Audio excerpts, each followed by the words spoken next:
Capítulo 5. O alto clamor.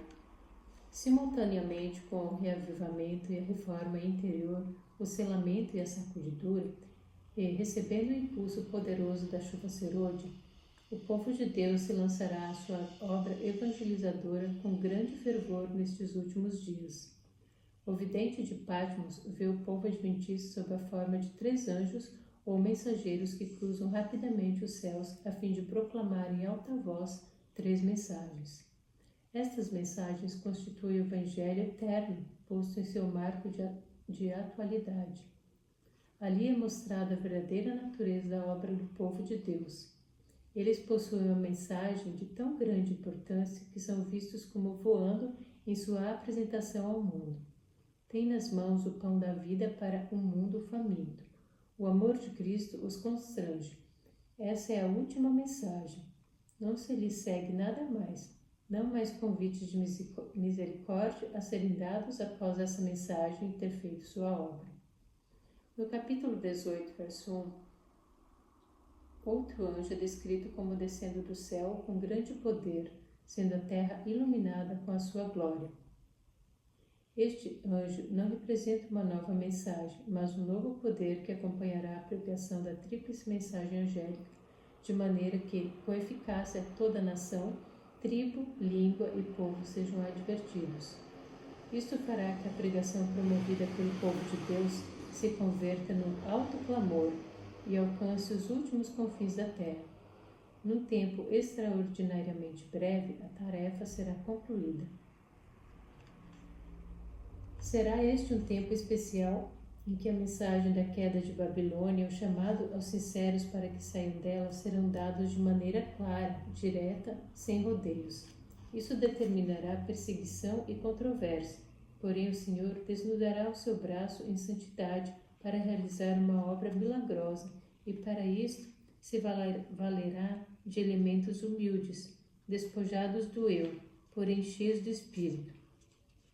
A apatia será sacudida e a igreja inteira participará da tarefa salvadora de almas.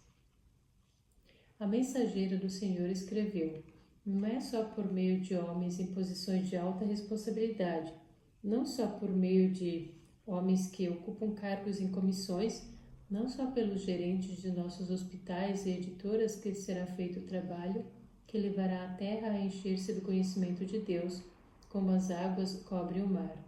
Essa obra só pode ser realizada pela Igreja inteira, desempenhando sua parte sob a orientação e poder de Cristo. Descrição. Eis aqui as claras promessas divinas referentes à finalização da obra evangelizadora. O Senhor executará a sua palavra sobre a terra, completando-a e abreviando. E este Evangelho do Reino será pregado em todo o mundo, em testemunha a todas as gentes, e então virá o fim. Nos dias da voz do 7º anjo, quando tocar a sua trombeta, se cumprirá o segredo de Deus. Então a mensagem do 3º anjo se transformará num alto clamor, e toda a terra se iluminará com a glória do Senhor. Essa mensagem nada perde de sua força à medida que o voo angélico progride, pois João o vê crescendo em força e poder, até toda a terra ser iluminada por sua glória. O caminho do povo que guarda os mandamentos de Deus é para frente, sempre para frente. A mensagem da verdade que nos foi confiada deve ir a todas as nações, línguas e povos. Brevemente ela atingirá seu alto clamor e a terra será iluminada com sua glória. Estamos nos preparando para o grande derramamento do Espírito de Deus? Vi então outro poderoso anjo comissionado para descer à terra, a fim de unir sua voz com o 3º anjo e dar poder e força à sua mensagem. Grande poder e glória foram comunicados ao anjo, e descendo ele, a terra foi iluminada com sua glória. A luz que acompanhava este anjo penetrou por toda parte, ao clamar ele poderosamente com grande voz: Caiu a grande Babilônia, e se tornou morada de demônios, e abrigo de todo o espírito imundo, e refúgio de toda ave imunda e aborrecível. O tempo de prova está exatamente diante de nós, pois o alto clamor do 3º anjo já começou na revelação da justiça de Cristo, o Redentor que perdoa os pecados. Este é o princípio da luz do anjo, cuja glória há de encher a terra, pois é a obra de cada um a quem veio a mensagem de advertência. Exaltar a Jesus e apresentá-lo ao mundo como foi revelado em tipos, prefigurado em símbolos, manifestado nas revelações dos profetas, patenteado nas lições dadas a seus discípulos e nos maravilhosos milagres operados em benefício dos filhos dos homens. Examinai as Escrituras, pois são elas que testificam dele. O anjo que se une na proclamação da mensagem do terceiro anjo deve iluminar a terra toda com a sua glória. Predisse com isto uma obra de extensão mundial e de extraordinário poder. O movimento adventista de 1840 a 1844 foi uma manifestação gloriosa do poder de Deus. A mensagem do primeiro anjo foi levada a todos os postos missionários do mundo, e em alguns países houve o maior interesse religioso que se tem testemunhado em qualquer nação desde a reforma do século XV. Mas isso deve ser superado pelo poderoso movimento sob a última advertência do terceiro anjo. Um tempo especial para uma mensagem mais clara e direta. Um tempo especial. Vi descer do céu outro anjo que tinha grande poder, e a terra foi iluminada com a sua glória. E clamou fortemente com grande voz, dizendo: Caiu a grande Babilônia e se tornou morada de demônios, e abrigo de todo o espírito imundo e refúgio de toda a ave imunda e aborrecida. E ouvi outra voz do céu que dizia: Sai dela, povo meu, para que não sejas participante dos seus pecados e para que não incorras nas suas pragas. Esta passagem indica um tempo em que o anúncio da queda de Babilônia, conforme foi feito pelo segundo anjo do capítulo 14 do Apocalipse, deve repetir-se com a menção adicional das corrupções que têm estado a se introduzir nas várias organizações que constituem Babilônia, desde que essa mensagem foi pela primeira vez proclamada no verão de 1844. A obra dos reformadores usada como exemplo. Muitos reformadores, ao iniciarem seu trabalho, decidiram-se a exercer grande prudência ao atacar os pecados da Igreja e da nação. Esperavam, pelo exemplo de uma vida cristã pura, fazer voltar o povo às doutrinas da Bíblia. Mas o Espírito de Deus veio sobre eles, assim como viera sobre Elias, impelindo-o a repreender os pecados de um rei ímpio e de um povo apóstata. Não podiam conter-se de pregar as claras afirmações da Escritura Sagrada, doutrinas que tinham sido relutantes em apresentar. Sentiam-se forçados a declarar zelosamente a verdade e o perigo que ameaçava as almas. As palavras que o Senhor lhes dava, eles as falavam, sem temer as consequências, e o povo era constrangido a ouvir a advertência. Assim será proclamada a mensagem do terceiro anjo. Ao chegar o tempo para que ela seja dada com o máximo poder, o Senhor operará por meio de humildes instrumentos, dirigindo a mente dos que se consagram ao seu serviço. Os obreiros serão antes qualificados pela unção de seu espírito do que pelo preparo das instituições de ensino. Homens de fé e oração serão constrangidos a sair com zelo santo, declarando as palavras que Deus lhes dá. Os pecados de Babilônia serão revelados. Os terríveis resultados da imposição das observâncias da Igreja pela autoridade civil, as incursões do espiritismo, os furtivos mas rápidos progressos do poder papal, tudo será desmascarado. Por meio destes solenes avisos, o povo será comovido. Milhares de milhares que nunca ouviram palavras como essas, escutá-las-ão. A mensagem suscitará perseguição. O clero empregará esforços quase sobre-humanos para excluir a luz, receoso de que ilumine seus rebanhos. Por todos os meios ao seu alcance, esforçar-se-á por evitar todo o estudo destes assuntos vitais. A Igreja apelará para o braço forte do poder civil e nesta obra unir-se-ão católicos e protestantes. Ao tornar-se o movimento em prol da imposição do domingo mais audaz e decidido, invocar-se-á a lei contra os observadores dos mandamentos. Serão ameaçados com multas e prisão, e alguns se oferecerão posições de influência e outras recompensas e vantagens, como engodo para renunciarem à sua fé.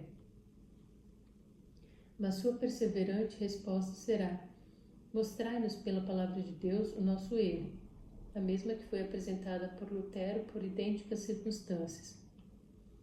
Os que forem citados perante os tribunais defenderão corajosamente a verdade, e alguns que os ouvirem serão levados a decidir-se a guardar todos os mandamentos de Deus.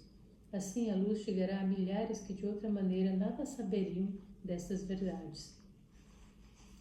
Cumprir-se-ão literalmente as palavras de Paulo: todos os que piamente quiserem viver em Cristo Jesus padecerão perseguições. Como os defensores da verdade se recusem a honrar o descanso dominical, alguns deles serão lançados na prisão, exilados e outros tratados como escravos.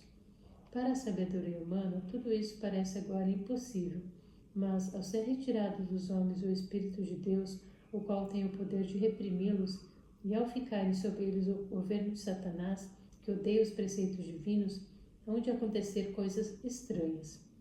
Quando o temor e o amor de Deus são removidos, o coração pode tornar-se muito cruel. Consternação e desalento temporários. Neste tempo de perseguição, provar-se-á a fé dos servos do Senhor. Deram fielmente a advertência, seguindo tão somente a Deus e sua palavra. O Espírito Divino, atuando em seu coração, constrangeu-os a falar.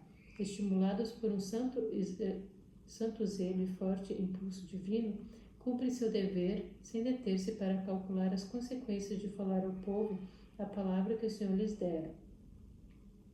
Não consultaram seus interesses temporais, tampouco procuraram defender sua reputação ou vida. Todavia, quando a tempestade da oposição e vitupério irromper sobre eles, alguns vencidos pela consternação estarão prontos para exclamar: se tivéssemos previsto as consequências de nossas palavras, teríamos guardado silêncio. Acho-se cercados de dificuldades.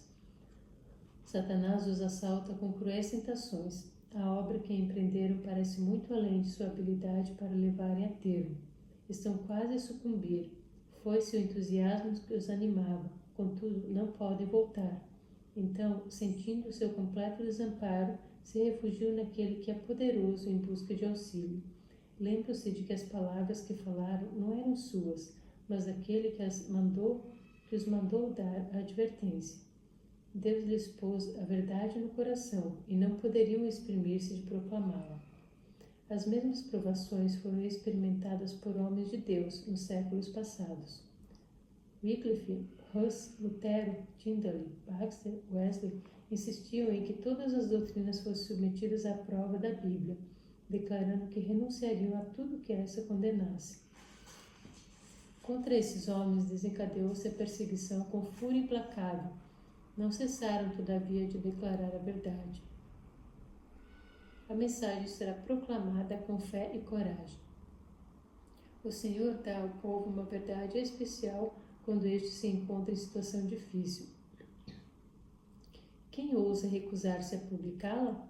Ele ordena a seus servos que apresentem o último convite de misericórdia ao mundo.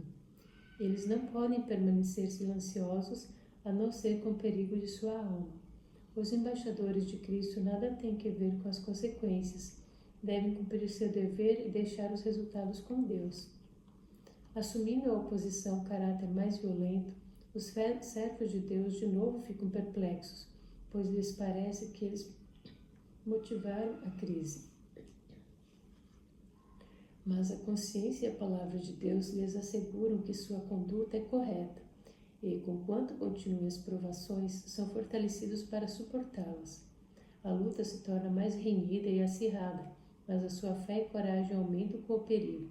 Seu testemunho é: não ousamos tentar alterações da palavra de Deus, dividindo a sua santa lei, dizendo ser essencial uma parte e outra não, com o fito de alcançar o favor do mundo. O Senhor a quem servimos é capaz de nos livrar. Cristo venceu os poderes da terra. A recear-nos-emos de um mundo já vencido? Aproxima-se rápido o tempo em que os que preferem obedecer a Deus e não obedecer ao homem serão levados a sentir a mão da opressão. Desonraremos, pois, a Deus, conservando-nos silenciosos enquanto seus santos mandamentos são pisados? Quando a tempestade da perseguição realmente irromper sobre nós, as ovelhas genuínas ouvirão a voz do verdadeiro pastor. Serão feitos esforços abnegados para salvar os perdidos, e muitos que se desviaram do aprisco retornarão para seguir o grande pastor. O povo de Deus se unirá e apresentará ao inimigo uma frente unida. Diante do perigo comum, cessará a luta pela supremacia. Não haverá disputa sobre quem será considerado maior. Assim será a verdade introduzida na vida prática, de modo que seja respondida a oração de Cristo, pronunciada justamente antes de sua humilhação e morte. Para que todos sejam um, como tu, ó Pai, o és em mim, e eu em ti, que também eles sejam um em nós, para que o mundo creia que tu me enviaste. João 17, 21. O amor de Cristo, o amor de nossos irmãos, testificará para o mundo que temos estado com Jesus e aprendido dele. Então, a mensagem do terceiro anjo se transformará num alto clamor, e toda a terra se iluminará com a glória do Senhor. Uma obra rápida e miraculosa. A grande obra do Evangelho não deverá encerrar-se com menor manifestação do poder de Deus do que a que assinalou o seu início. As profecias que se cumpriram no derramamento da chuva temporã no início do Evangelho devem novamente cumprir-se na chuva serôdia, no final do mesmo. Eis aí os tempos do refrigério que o apóstolo Pedro esperava quando disse: Arrependei-vos, pois, e convertei-vos, para que sejam apagados os vossos pecados, e venham assim os tempos do refrigério, pela presença do Senhor, e envie ele a Jesus Cristo. Servos de Deus, com o rosto iluminado e a resplandecer de santa consagração, apressar-se-ão de um lugar para outro para proclamar a mensagem do céu. Por milhares de vozes em toda a extensão da terra será dada a advertência. Operar-se-ão prodígios, os doentes serão curados, e sinais e maravilhas seguirão os crentes. Satanás também opera com prodígios de mentira, fazendo mesmo descer fogo do céu à vista dos homens. Assim os habitantes da terra serão levados a decidir-se. A mensagem há de ser levada não tanto por argumentos como pela convicção profunda do Espírito de Deus. Os argumentos foram apresentados, a semente foi semeada e agora brotará e frutificará. As publicações distribuídas pelos missionários têm exercido sua influência. Todavia, muitos que ficaram impressionados foram impedidos de compreender completamente a verdade ou de lhe prestar obediência. Agora os raios de luz penetram por toda parte. A verdade é vista em sua clareza, e os leais filhos de Deus cortam os liames que os têm retido. Laços de família, relações na igreja, são impotentes para detê-los agora. A verdade é mais preciosa do que tudo mais. Apesar das forças arregimentadas contra a verdade, grande número se coloca ao lado do Senhor. Quando for dada a advertência final, prenderá a atenção das pessoas influentes por meio de quem o Senhor está agora a atuar, e algumas delas a aceitarão, e manter-se-ão o povo de Deus durante o tempo de angústia. Esta obra será semelhante à do dia de Pentecostes. Assim como a chuva temporã foi dada no derramamento do Espírito Santo no início do Evangelho, para efetuar a germinação da preciosa semente, a chuva serôdia será dada em seu término para o amadurecimento da seara. Um poder compulsivo movia os sinceros, enquanto a manifestação do poder de Deus trazia temor e repreensão aos parentes e amigos incrédulos, de modo que não ousavam embaraçar os que sentiam a obra do Espírito de Deus sobre si e tampouco tinham poder para fazê-lo. Deus usará maneiras e meios pelos quais se verá que Ele está tomando as rédeas em suas próprias mãos. Surpreender-se-ão os obreiros com os meios simples que Ele usará para efetuar e aperfeiçoar sua obra de justiça. Por causa das maravilhosas atuações da providência divina, montanhas de dificuldades serão removidas e lançadas ao mar. A mensagem que tanta importância tem para os habitantes da terra será ouvida e compreendida. Os homens discernirão a verdade. A obra progredirá mais e mais até que a terra inteira seja divertida, então virá o fim. A luz que se derramou sobre os expectantes penetrou por toda parte, e aqueles nas igrejas que tinham alguma luz e não haviam ouvido e rejeitado as 3 mensagens, obedeceram ao chamado e deixaram as igrejas decaídas. A última chamada foi levada aos pobres escravos, e os que eram piedosos entre eles derramaram seus cânticos de arrebatadora alegria ante a perspectiva de sua feliz libertação. Seus senhores os não podiam impedir, o medo e o espanto os conservavam em silêncio. Grandes prodígios eram operados, doentes eram curados, e sinais e maravilhas seguiam os crentes. A luz da verdade brilhará em raios claros, fortes, e, como no tempo dos apóstolos, muitas pessoas volverão do erro para a verdade.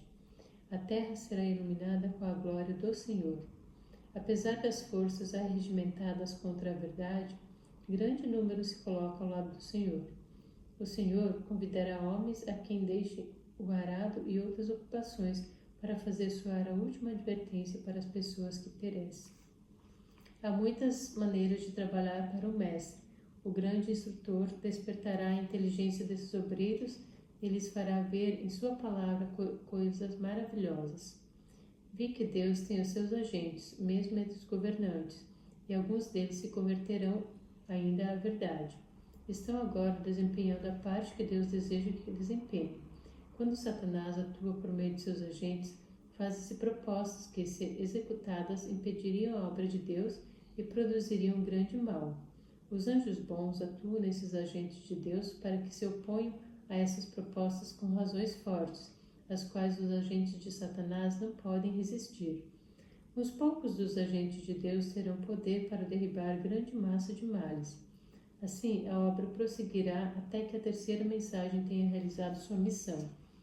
E, por ocasião do alto clamor do terceiro anjo, esses agentes terão oportunidade de receber a verdade, e alguns deles se converterão e atravessarão com os santos o tempo de angústia.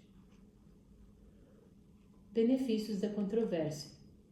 Deus quer que a verdade difícil seja colocada em primeiro plano, tornando-se assim um objeto de estudo e exame, malgrado o desprezo que muitos lhe votem. O espírito do povo precisa ser agitado.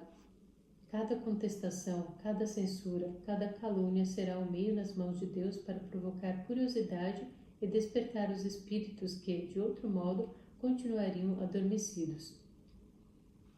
Ao ser a questão da obrigatoriedade da observância do domingo amplamente agitada, vê-se aproximar o fato há tanto tempo duvidado e descrido, e a terceira mensagem produzirá um efeito que antes não seria possível produzir. O esforço feito para retardar o progresso da verdade há de contribuir para estendê-lo. A excelência da verdade se revela melhor a cada novo ponto de vista do qual se observa. O erro exige disfarce e dissimulação. Veste-se da indumentária de anjos, mas, com cada revelação de seu verdadeiro caráter, diminui sua probabilidade de êxito. Oposição de Satanás ao alto clamor. O povo de Deus é encaminhado às Santas Escrituras como a salvaguarda contra a influência dos falsos ensinadores e poder ilusório dos espíritos das trevas. Satanás emprega todo o artifício possível para impedir os homens de obter conhecimento da Bíblia, pois os claros ensinos desta põem os seus enganos à descoberta. Em todo o avivamento da obra de Deus, o príncipe do mal está desperto para a atividade mais intensa. Aplica atualmente todos os seus esforços em preparar-se para a luta final contra Cristo e seus seguidores. O último grande engano deve logo patentear-se diante de nós. Assim será na grande batalha final do conflito entre a justiça e o pecado. Ao passo que nova vida e luz e poder descem do alto sobre os discípulos de Cristo, uma vida nova está brotando de baixo e revigorando os instrumentos de Satanás. A intensidade se está apoderando de todo o elemento terrestre. Com uma sutileza adquirida através de séculos de conflito, o príncipe do mal opera disfarçadamente. Aparece vestido como anjo de luz e multidões estão dando ouvidos a espíritos enganadores e a doutrinas de demônios. Os poderes de Satanás estão a trabalhar para conservar o espírito dos homens alheio às realidades eternas. O inimigo dispôs as coisas de maneira que servissem aos seus propósitos. Atividades mundanas, esportes, as modas da época, são coisas que ocupam o espírito dos homens e mulheres. Satanás deleita-se na guerra, pois esta excita as mais vis paixões da alma, arrastando então para a eternidade as suas vítimas engolfadas no vício e sangue. Esse é o objetivo: incitar as nações à guerra, umas contra as outras, pois pode assim desviar o espírito do povo da obra de preparo para estar em pé no dia de Deus.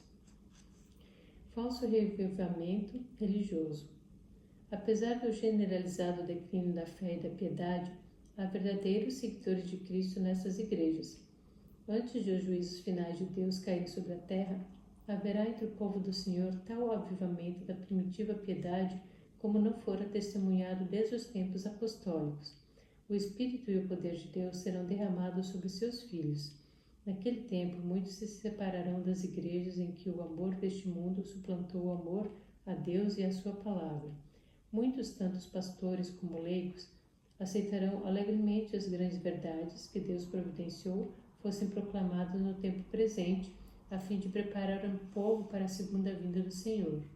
O inimigo das almas deseja estorvar esta obra, e antes que chegue o tempo para tal movimento, esforçar-se-á para impedi-la, introduzindo uma contrafação. Nas igrejas que puder colocar sob seu poder sedutor, fará parecer que a bênção especial de Deus foi derramada. Manifestar-se-á o que será considerado como grande interesse religioso. Multidões exultarão de que Deus esteja operando maravilhosamente por elas, quando a obra é de outro espírito. Sob o disfarce religioso, Satanás procurará estender sua influência sobre o mundo cristão. Em muitos dos avivamentos ocorridos durante o último meio século, tem estado a operar, em maior ou menor grau, as mesmas influências que se manifestarão em movimentos mais extensos no futuro. Enquanto os divinos agentes de misericórdia trabalham por meio de consagrados seres humanos, Satanás põe em operação seus instrumentos, pondo sob tributo todos os que se submeterem ao seu controle. E como os espíritos professarão fé na Escritura Sagrada e demonstrarão respeito pelas instituições da Igreja, sua obra será aceita como manifestação do poder divino. Mas o Espírito expressamente diz que, nos últimos tempos, apostatarão alguns da fé, dando ouvidos a espíritos enganadores e a doutrinas de demônios. Duas condições necessárias para a terminação da obra. O Senhor tem prometido de maneira definitiva que a proclamação do terceiro anjo se converterá logo no alto clamor. A finalização gloriosa da tarefa de evangelizar a todo o mundo está assegurada por uma série de declarações divinas que são por sua vez promessas e profecias. O anjo de Apocalipse 18, que é representado como descendo do céu com grande poder, ilumina a terra toda com a glória de Deus, e faz que dentro em breve cada nação, tribo, língua e povo conheça a verdade e faça sua decisão. A consumação da obra do Evangelho é tarefa eminentemente divina. Deus o prometeu e tem amplos recursos para realizá-lo. Mas para cumprir esse desígnio maravilhoso, o Senhor se vale de seres humanos, aos quais usa como instrumentos. Os três anjos de Apocalipse 14 representam o povo de Deus em marcha, empenhando no cumprimento de sua comissão evangélica. A única coisa necessária para que o Altíssimo desnude seu poderoso braço, sacuda as consciências adormecidas e faça chegar a luz até os mais distantes rincões da terra, é que este povo que o Senhor quer usar cumpra as condições indispensáveis: santificação e ação. Às vésperas de realizar a proeza de cruzar o Jordão, Josué dirigiu ao povo por ordem divina, ordem significativa: santificai-vos, porque amanhã fará o Senhor maravilhas no meio de vós. A obra nunca poderá ser feita com as forças humanas. Supera nossa capacidade. Deve ser motivo de um milagre do poder divino, como fruto do derramamento do Espírito Santo em abundância sobre nós. Não por força, nem por violência, mas pelo meu Espírito, diz o Senhor dos Exércitos. Mas, como vimos, o Espírito será derramado quando o coração estiver pronto para recebê-lo, quando a santificação for um fato, quando o pecado houver sido confessado e abandonado, quando o eu estiver morto, quando estiver desterrado o espírito de supremacia, quando houver mansidão, humildade e plena consagração a Deus. A segunda condição para que as promessas de Deus se cumpram na finalização de sua obra é a ação decidida e entusiasta. O Senhor ordenou: ide por todo o mundo, pregai o evangelho a toda criatura. A todos nós ele diz: ide vós também para a vinha. A parábola dos talentos nos esclarece que o tempo que nos toca esperar pela segunda vinda de Cristo não deve ser passado em ociosa expectativa, mas em ativo trabalho, utilizando os talentos que Ele nos concedeu. O Senhor quer valer-se de nossa mente, de nossas pernas, de nossa boca, de toda a nossa vida, a fim de conduzir a preciosa seiva que tornará possível a volta do Salvador. Uma vida santificada e uma atividade diligente converterão em realidade as mais maravilhosas promessas de Deus, promessas divinas, e proporcionarão a máxima satisfação a quem haja sido fiel instrumento nas mãos de Deus.